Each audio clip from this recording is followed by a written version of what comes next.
Hey guys, Carissa here, and you've landed on Paracord Planet. In this quick video, we'll talk about some tools and some terms that are commonly used in Paracord tutorials. Once you know what they are, it'll be easier to follow video projects from us or from other creators.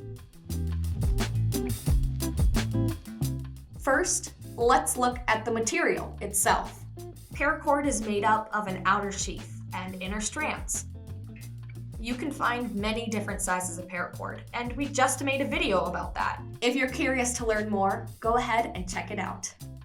When you order paracord, it usually comes in a hank or a spool, just like the spool of a thread. Now, onto the fun stuff. While watching a paracord tutorial, you'll probably hear the creator talking about the ends. This might seem pretty self-explanatory, but they are usually referring to the tips of the cord. Running ends are the tips of the cord that you're actively using to tie knots. Creators may also call them working ends. Standing ends are the tips of the cord that you are not actively using. Oftentimes, they're fixed to something else.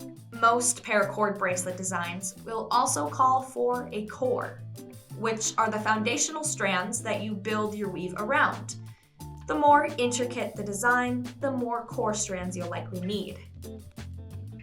On each end of the core, you'll often see a buckle, carabiner, split ring, or some other piece of hardware.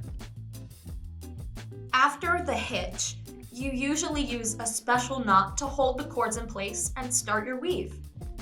The first one most paracord crafters learn is usually a cobra knot, also known as a square knot, Solomon bar, or Portuguese sinnet. However, there are many other knots and potential knot combos that you can use to make a cool pattern. In our opinion, the difference between a weave and a braid is that a weave has a core, whereas a braid works around its running ends. Let us know if you agree or disagree. Paracord wraps are exactly what they sound like.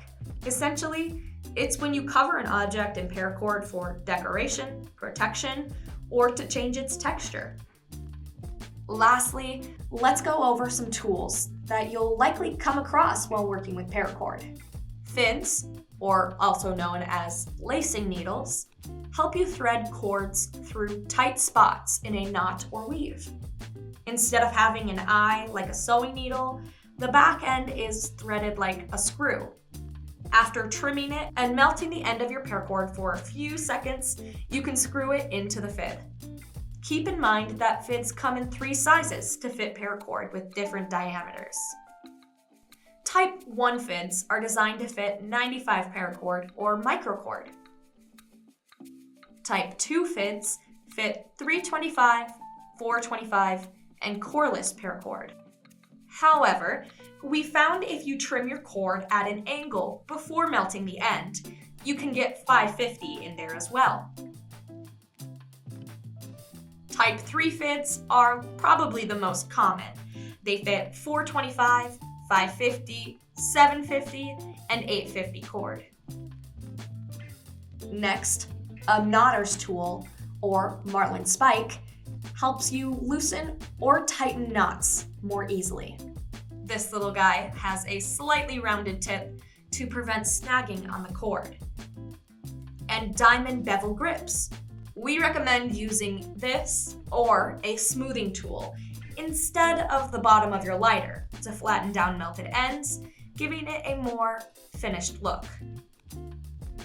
Lastly, the body is hollow, so you can easily store your fids inside and carry everything around with you. Finally, jigs come in many shapes and sizes. Some people even make their own. Jigs hold your projects in place, resulting in accurate sizing and a more consistent look and feel. Bracelet jigs can range anywhere from 10 inches, or 25.4 centimeters, to 60 inches, or 152 centimeters. If you're eager to learn more, we have a video from our old pal Luke reviewing basic jigs. There are jigs for almost any type of paracord project.